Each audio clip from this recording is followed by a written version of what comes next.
नमस्कार साथियों, उत्तर प्रदेश की राजनीति में बड़ा फेरबदल होने वाला है। अनुप्रिया पटेल योगी सरकार से नाराज नजर आ रही हैं, तो वहीं अखिलेश यादव के साथ भी हो सकता है गठबंधन, ऐसी खबरें आ रही हैं।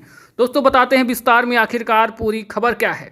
जब से यूपी में आम चुनाव 2024 में भारतीय जनता पार्टी को जोरदार झटका लगा है और समाजवादी पार्टी सबसे ज़्यादा सीट लाने में कामयाब हुई है, तब से भारतीय जनता पार्टी के अंदर मंथन चल रहा है और ढेर सारी समीक्षाएं हो रही। आखिरकार भाजपा क्यों हारी, ऐसी ही समीक्षा एक और होनी थी। अलग अलग मंडल वाइज योगी आदित्यनाथ खुद समीक्षा में भाग ले रहे हैं और जान रहे हैं, पता कर रहे हैं आखिरकार कौन कौन से कारण हैं जिनके कारण भारतीय जनता पार्टी इस आम चुनाव में बुरी तरह से हारी है।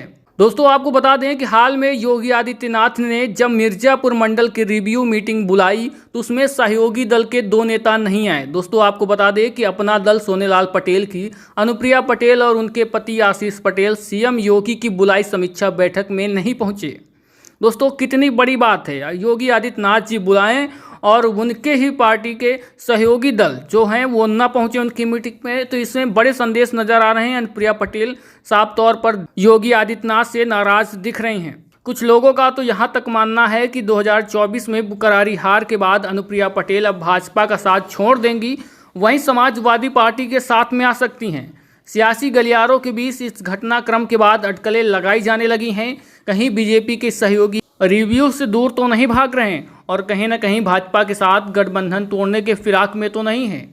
और यह भी हो सकता है कि बीजेपी के घटक दल कहीं ऐसा न सोच रहे हो कि बीजेपी के चलते ही उनकी पार्टी के नेता चुनाव हारे हैं, इसलिए वो भाजपा की मीटिंग से दूर रही हैं। और बता दें दोस्तों, सवाल ये भी है कि अनुप्रिया पटेल और उनके पति ऐसे वक्त पर योगी आदित्यनाथ की बैठक में नहीं पहुंचे जब वह कई मुद्दों पर हमलावर दिखी। आपने अक्सर देखा होगा कि अनुप्रिया पटेल खुद योगी सरकार के खिलाफ में एक चिट्ठी जारी कर दी थी, हालांकि उस चिट्ठी को बाद में उन्होंने डिलीट कर दिया था।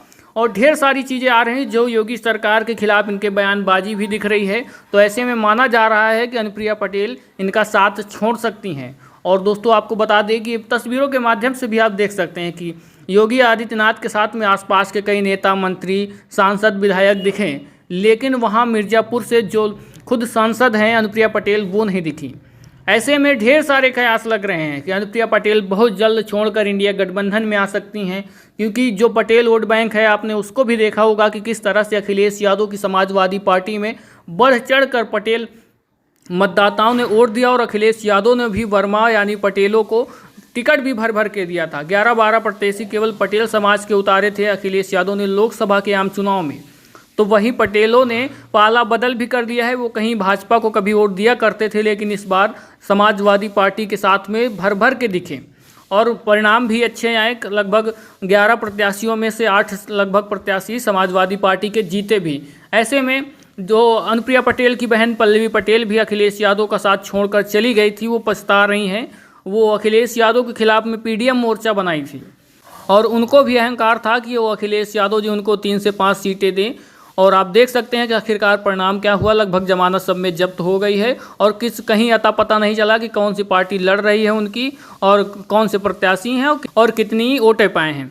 और उनका भी गठबंधन हवा हवाई बनकर रह गया। 2024 के चुनाव में जिस तरह से उत्तर प्रदेश में अखिलेश यादव और इंडिया गठबंधन की लहर थी, उसमें जितने भी अन्य गठबंधन थे वो बिल्कुल हवा की तरह उड़ गए हैं। आपने देखा होगा ओपी राजभर का क्या हाल हुआ, संजय निषाद की पार्टी का क्या हाल हुआ। और आरएलडी भले ही 2 सीटें जीतने में कामयाब हो गई हो, लेकिन जो उनका क्षेत्र है उनमें बुरी तरह से शिकस्त मिली है और वहाँ पर भी इंडिया गठबंधन काफ़ी मजबूत दिखाई दिया है। वो सीटें 2 भले मिल गई हों कि, लेकिन क्षेत्र में जिस तरह से उनका दबाव कम हुआ है और इंडिया गठबंधन की बढ़त हुई है, तो साफ तौर पर उनको भी निराशा का सामना करना पड़ा है। तो वहीं अनुप्रिया पटेल भी 2 सीटों पर चुनाव लड़ रही थी, जिनमें सिर्फ अपनी सीट बचा पाई, वो भी बहुत कम मार्जिन से। ऐसे में जो दूसरी सीट हार गई हैं उसका भी बताया जा रहा है कि ठीकरा भारतीय जनता पार्टी के ऊपर फोड़ रही हैं। और जिस तरह से अनुप्रिया पटेल ने भारतीय जनता पार्टी की समीक्षा बैठक से दूरी बनाई है, तो उससे साफ तौर पर नजर आ रहा है जो 10 विधानसभा सीटों पर उपचुनाव होने हैं उनमें भी वो कुछ हिस्सेदारी जरूर मांग रही होंगी। कहीं न कहीं उत्तर प्रदेश में भाजपा के ऊपर दबाव बनाने की कोशिश की जा रही है अनुप्रिया पटेल की तरफ से। अगर गठबंधन में रखना है, जो विधानसभा का उपचुनाव होना है उसमें भी कुछ सीटें हिस्सेदारी देना पड़ेगा। अगर भारतीय जनता पार्टी ऐसा नहीं करती है या कहीं से और दूसरा जुगाड़ नहीं खोज लेती है कि उन पर कहीं से दबाव बनाया जाए या और कोई लालच दिया जाए, तो ऐसे में अनुप्रिया पटेल और भाजपा का गठबंधन टूट भी सकता है। और अगर ये गठबंधन टूटता है तो ऐसे में जो पटेल समाज का वोट अनुप्रिया पटेल से जुड़ा हुआ है और वो भाजपा में जो शिफ्ट होता है, वैसे ज़्यादा बचा नहीं है, लेकिन जो भी है उससे भी भाजपा को हाथ धोना पड़ सकता है। तो ऐसे में अनुप्रिया पटेल पूरी तरह से दबाव बनाने की कोशिश कर रही हैं। ऐसे में कहीं ना कहीं अखिलेश यादव की तरफ से भी इशारा मिल सकता है अनुप्रिया पटेल को कि उनके गठबंधन में शामिल हो जाएं और उपचुनाव में एक आध सीट भी दी जा सकती है, या तो किसी बात पर समझौता करके भी साथ में रखा जा सकता है।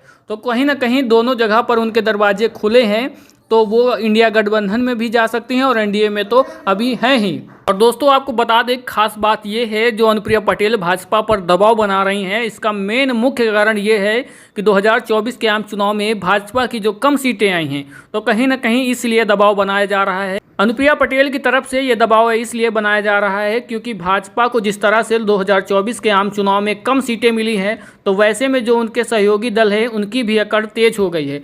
लेकिन दोस्तों आपको बता दें कि जो उनके सहयोगी दल है वो भी सारे के सारे लगभग फुस होते नजर आ रहे हैं। किसी का तो खाता भी नहीं खुला, और जिसका खाता खुला है तो बड़े ही कम मार्जिन से जीते हैं। और कई लोगों का जो क्षेत्र अपना दावा भरते थे कि इस क्षेत्र हमारा है, यहाँ पर हम जिता देंगे, उनकी भी हवाई बातें फुस होती नजर आ रही हैं। तो कहीं ना कहीं समाजवादी पार्टी की तरफ से और इंडिया गठबंधन की तरफ से अनुप्रिया पटेल को इशारा भी मिल सकता है इंडिया गठबंधन में शामिल होने के लिए। वैसे में लोकसभा में एक सीट भी और बढ़ सकती है, और अनुप्रिया पटेल इसीलिए शायद दबाव बना रही योगी सरकार के ऊपर। और लगातार आप देख सकते हैं उनकी बैठकों से दूर रहना है और उनके खिलाफ बयानबाजी करना, ये सारी चीज़ें अगर एक साथ मिलाकर देखी जाए तो उत्तर प्रदेश में एनडीए गठबंधन के अंदर सब कुछ ठीक नहीं है। क्योंकि अब वो समय नहीं है एनडीए की 62-65 सीट वाला। 80 में जब 62-65 सीटें एनडीए की होती थी, तब वो दबाव होता था भारतीय जनता पार्टी का अपने गठबंधन के सहयोगियों पर। लेकिन जिस तरह से उनकी सीटें कम हो गई हैं, तो उनका दबाव भी कम हो गया है और उनके जो गठबंधन के साथी हैं अब वही उनको आंख दिखाने लगे हैं। दोस्तों बस थोड़ा ही समय का इंतजार है, क्योंकि अब एनडीए गठबंधन में भगदड़ मच सकती है, क्योंकि जो उसके सहयोगी दल हैं कहीं ना कहीं वो भगदड़ के मूड में नजर आ रहे हैं और सभी भाजपा के खिलाफ मोर्चा खोल रखे हैं। चाहे वो ओपी राजभर हों, चाहे अनुप्रिया पटेल हों या संजय निषाद हो, सब लोगों का कहीं ना कहीं आरोप था कि भारतीय जनता पार्टी के नेताओं ने अंदर घात किया है और उनके प्रत्याशी को हराया है। तो कहीं ना कहीं सिर फुटअव्वल होने वाली है। भले ही अब भाजपा सरकार केंद्र में बनी हुई है, इस दबाव में रुके रहें, लेकिन दोस्तों अगर कहीं ना कहीं सरकार बदलती है और तो ये जो साथी हैं इनके तुरंत ये साथ छोड़ने में कसर नहीं छोड़ेंगे, क्योंकि भरे पड़े हैं, बस एक दबाव के कारण गठबंधन में रुके हुए हैं, ऐसा लोगों का मानना है। तो वैसे में अगर इनका जरा भी कहीं से ठीक ठाक ऑफर मिलता है, वैसे में ये एनडीए छोड़कर किसी भी गठबंधन में जा सकते हैं। तो दोस्तों वहीं आपको ये भी बता दें कि अखिलेश यादव ने ऐसे लोगों का दरवाज़ा बंद कर रखा है जो कभी इधर जाते हैं कभी उधर जाते हैं। उनका एक तरह से अखिलेश यादव ने हिदायत दे रखी है, जो छोटी छोटी पार्टियाँ हैं और बड़ी बड़ी सीटें मांगते हैं, ज़्यादा सीटें मांगते हैं, उनके लिए दरवाजे बंद हैं। तो ऐसे में दोस्तों क्या हो सकता है, राजनीति में कुछ कहा नहीं जा सकता, कौन कब किस पाले में चला जाएगा ये भी नहीं कहा जा सकता है। तो दोस्तों बने रहिए हमारे साथ, चैनल को लाइक और सब्सक्राइब करिएगा, और वीडियो अच्छा लगा है तो दोस्तों के साथ भी ज़रूर शेयर कर दीजिएगा।